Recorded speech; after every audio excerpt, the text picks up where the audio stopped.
Hi, this is Mark from LongIslandWatch.com. It's been a while since I did a video. My apologies. We were at the Wind Up Watch Fair. As a bunch of you probably know, we had thousands and thousands of people come by our table. It was awesome. Special thanks to everybody who stopped by. And super duper thanks to the Dream Team. There were 4 of us there, myself, Clinton and Ryan, who you both know, and my sister, the best sister in the world, Melinda, made an appearance to help out. So wonderful time. And then we got back, and Tuesday I had my instrument check ride, which I passed, thank goodness. So the airplane mode shirt is on. So tons and tons of fun and lots going on. So today, finally, after, I don't know, about 6 or 7 months of the watches being out of stock, I have Henry Archer models. We will go over a few of them just to kind of give you a little overview. Wrist check real fast. Men wear pink and, Islander Calverton. New colors coming probably towards the end of the year. I lost my voice at the show. Let's get on with the watches. So I'll start with what is, I guess, arguably the flagship of what I'm going to show you. It's not the most expensive, but likely the most feature-packed. So the first one we're going to look at now, it is a Danish company, and I speak English. I got a little bit of Spanish. That's about it. This is the Henry Archer Tidevand. Sorry. I think it means Tidewater in Danish. However, the watch is, well, it's beautiful. Let's see, let's go. I'll give you the price first. It's $743, and I'm giving you the price first because I want to tell you that every watch that you see here and every price that I give you is the price that you will pay. These watches have been imported. Well, I should let me rephrase that. For my American friends, these watches have been imported already. Duties paid by us. I paid around $8,500 or so to import these, so I've already paid the duty. So if you buy from us, there's no hidden fees. Someone did mention to me at Wind Up, like, I noticed when you do videos, you're kind of frugal about it. You leave the plastic on the bracelets. Well, of course I do. I'm selling these. These aren't photo samples or anything. I don't do stuff like that. These are watches for sale. Let's go. 40 millimeters in diameter, which is going to be a very, very common theme with the watches. If you see me do my videos on them in the past, that's about the size of all of their watches. 40 by 12.1. You have a box sapphire crystal. Super cool. Really nice at this price point.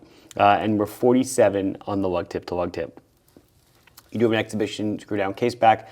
They will all use some sort of Miyota movement. This one is a Miyota 9122, which when you're looking at the dial, you can probably tell it's a multifunction dial, not a chronograph, but it's more or less a triple calendar. We'll get to that in a second.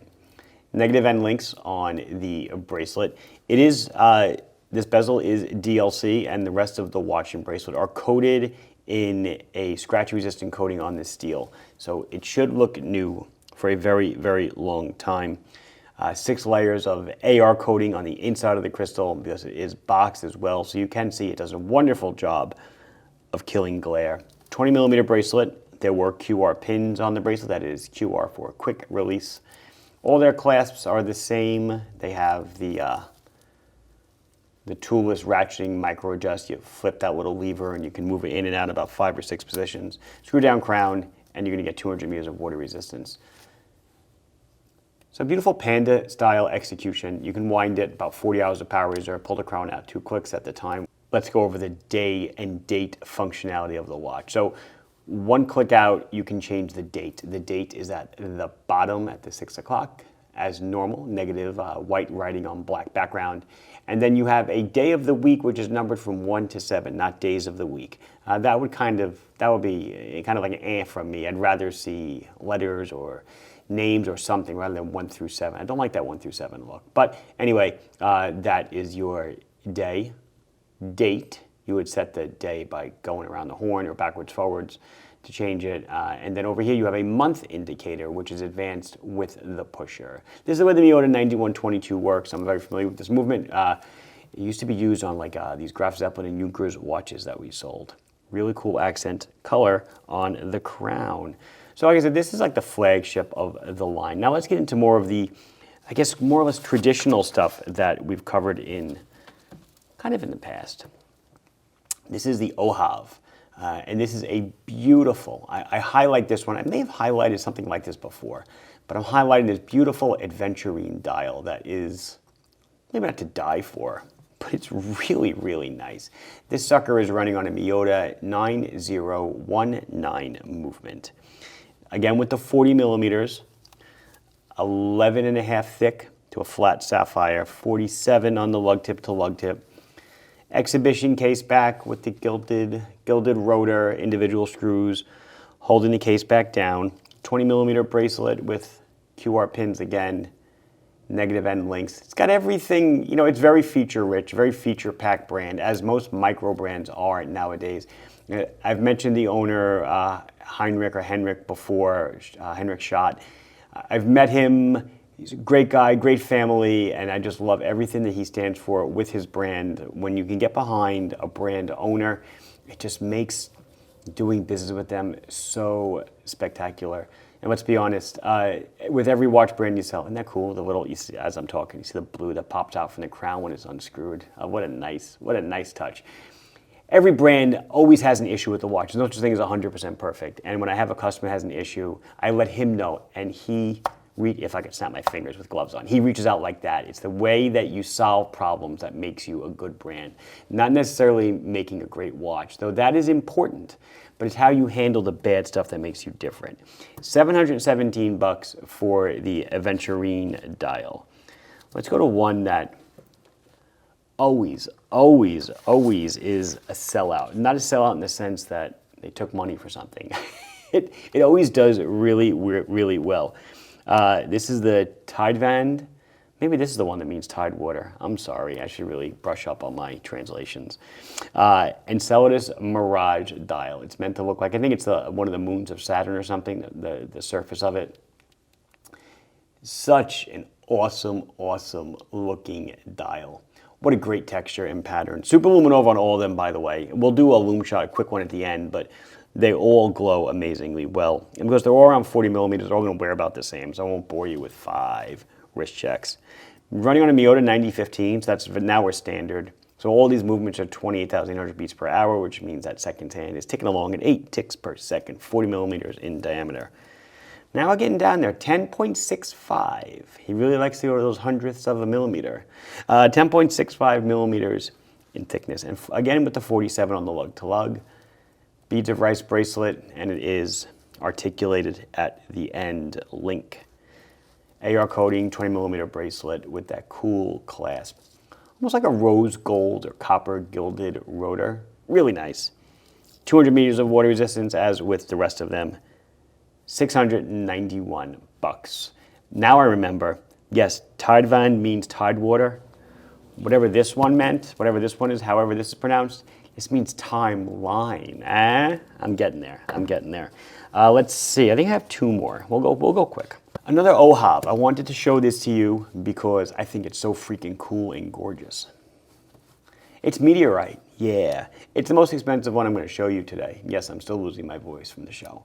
$847. So it's the same specs as this guy or gal. I won't assume. But it is a beautiful Meteorite dial. And because pretty much all of the world's Meteorite for jewelry comes from one place in Scandinavia, it's actually kind of fitting that this brand uses Meteorite as well. Kind of hits close to home, and I will not try to pronounce the name of the Meteorite because that just wouldn't be fair. But all the same specs as the Adventurine dial that I showed you, but just in this cool gray Meteorite, dull but full of life, random with those striations. Really nice looking. I think I'm going to end with something a little more of a more humdrumish kind of model.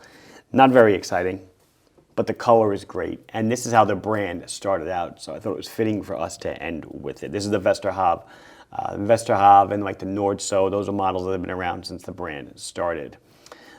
Coral green color, $599. It's a pretty good price. I think that is actually probably now the opening price for the line, given the tariffs and everything else. 40 millimeters in diameter, 10.45 thick to the flat sapphire. Thinnest watch I think they make. 47 millimeters on the lug tip to lug tip, negative end links, 20 millimeters clasp, screw down crown. Gilded rotor for the Meteorite. This is a 9019. It's very similar to a 9015. I think it's a hand height difference. That's how he squeezes out an extra, I don't know, 1/4 millimeter or so out of the thickness. But yeah, this is the coral green dial. Really, really good looking. Like I said, we've been out of stock on a lot of Henry Archer for most of the year, probably since February or March. And then, of course, with the whole tariff situation, things really got dicey, but we were finally able to get in a nice large shipment, and I have them here for you. I'll do a Lume. There's a little bit of plastic here. Don't complain about the plastic, people. It's how we keep everything else affordable. So I'll do a Lume on these 5. Will I fit the 5th one? Yeah, I'll fit it in there. I'll do a wrist shot, and we'll go home. So the Lume of choice is obviously Super Luminova BGW9, and he uses multiple layers on his hands and markers, so telling the time at night is a breeze. The middle one there with the bezel is also lumed. I'll do 2 really quick wrist shots because as I just talked about the bezel, I realized this guy has a turning bezel, which I didn't show you. The rest of them have fixed bezels, so off with the glove, and there you go. 120 click unidirectional ratcheting bezel. Let's see, so 6.5 inches below 6. Let's come out a bit. 6 3/4 above. So nice looking watch. And then that Hav with that crazy aventurine dial. And as I mentioned in the prior videos, it's actually not real aventurine. Real aventurine is a stone. This is more like a glass with metallic inclusions in it. So it gives it a lot of sparkle, looks like outer space. Really, really nice. And I think that's going to wrap it up for us.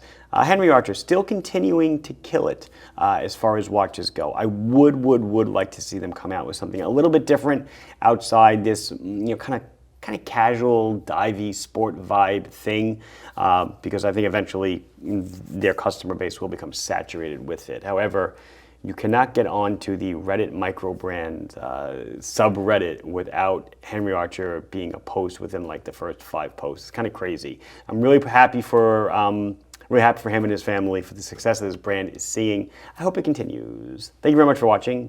Oh, Mark from LongIslandWatch.com, Henry Archer. Like the video if you enjoyed it, subscribe to the channel if you've done so. Questions, comments, put down below.